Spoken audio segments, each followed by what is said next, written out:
साल 1905 ये भारतीय इतिहास का वो मनहूस साल था जब ब्रिटिश भारत के वायसराय लॉर्ड कर्जन ने बंगाल को दो हिस्सों में बांट दिया था।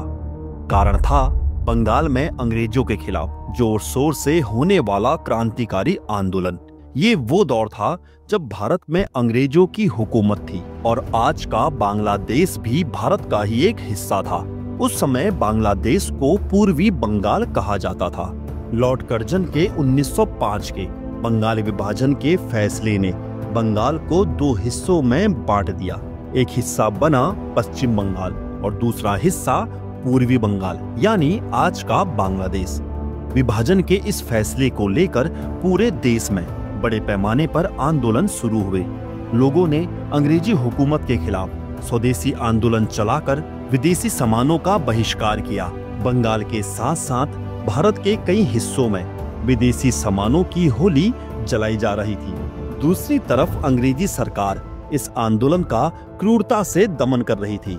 इस समय कलकत्ता का chief presidency magistrate Douglas Kingsford था, जिसे बेहद सख्त और बेरहम अधिकारी के तौर पर जाना जाता था।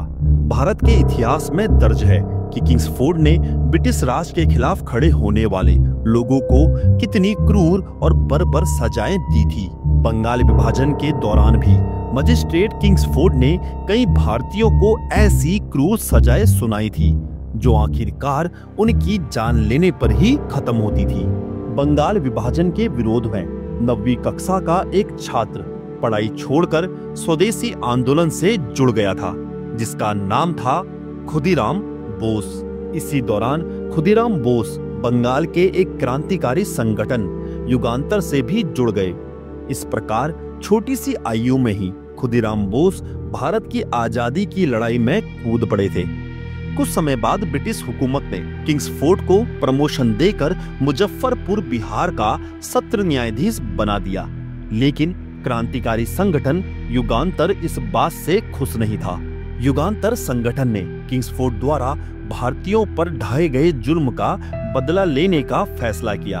इसके लिए संगठन के दो जांबाज सदस्य खुदीराम बोस और प्रफुल्ल चाकी को चुना गया, जिन्होंने बिहार के मुजफ्फरपुर में जाकर किंग्सफोर्ड के ऊपर बम फेंककर उसकी हत्या का प्लान बनाया।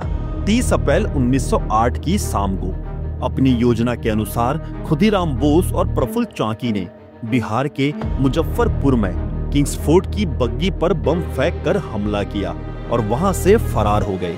लेकिन बदकिस्मती से उस दिन उस बग्गी में किंग्सफोर्ड की जगह ब्रिटेन के एक बैरिस्टर प्रिंगल कैनेडी की पत्नी और उनकी बेटी बैठी थी, जिनकी इस हमले में दर्दनाक मौत हो गई। इस हमले के बाद प्रफुल्ल चाकी और खुदीराम बोस को पकड़ने के लिए पूरे इलाके में पुलिस बल तैनात कर दिया गया। जल्द ही खुदीराम बोस को गिरफ्तार कर लिया गया, लेकिन प्रफुल्ल चाकी ने काफी लंबे समय तक पुलिस को चकमा दिया। कुछ समय बाद मुकाम घाट के रेलवे स्टेशन में पुलिस ने प्रफुल्ल चाकी को भी घेर लिया। पुलिस उन्हें गिरफ्तार कर पाती उससे पहले ही प्रफुल्ल चाकी ने अपनी रिवॉल्वर से खुद को गोली मार दी। इसके बाद 13 जून 1908 को मात्र 18 साल की छोटी सी आयु में खुदीराम बोस को फांसी की सजा सुना दी गई और 11 अगस्त 1908 को ब्रिटिश हुकूमत ने खुदीराम बोस को फांसी दे दी। भारतीय इतिहास में खुदीराम बोस सबसे कम उम्र में फांसी चढ़ने वाले क्रांतिकारी हैं। इस नौजवान की शहादत का असर अभूतपूर्व था। कहा जाता है कि खुदीराम बोस जनता में इतने लोकप्रिय थे कि उनकी चिता की भस्म लेने के लिए दाह स्थल पर लोगों की भयंकर भीड़ लग गई थी। यहाँ तक कि माताओं ने उनकी राख से ताबीज बनाकर अपने बच्चों के गले में बांधा था, ताकि उनका बच्चा भी खुदीराम बोस की तरह बहादुर और एक सच्चा देशभक्त बने। यही नहीं, बंगाल के जुलाहे तक एक खास किस्म की धोती बुनने लगे थे, जिसके किनारों पर खुदीराम बोस का नाम लिखा होता था। ये धोती उस दौर में नौजवानों में काफी लोकप्रिय थी। स्कूल और कॉलेज जाने वाला हर युवा इस धोती को पहनकर खुदीराम बोस बनना चाहता था। खुदीराम बोस की शहादत ने युवाओं में एक ऐसा जोश भरा जो ब्रिटिश हुकूमत का काल बन गया। मात्र 18 साल के लड़के ने वो कर दिखाया जो बड़े से बड़े राजा महाराजा और नेता तक नहीं कर पाए थे। तो आपको हिंदुलॉजी फैक्ट का यह रोचक वीडियो कैसा लगा? अगर आपको यह वीडियो पसंद आया तो वीडियो को लाइक, शेयर और चैनल को सब्सक्राइब जरूर कर लीजिएगा।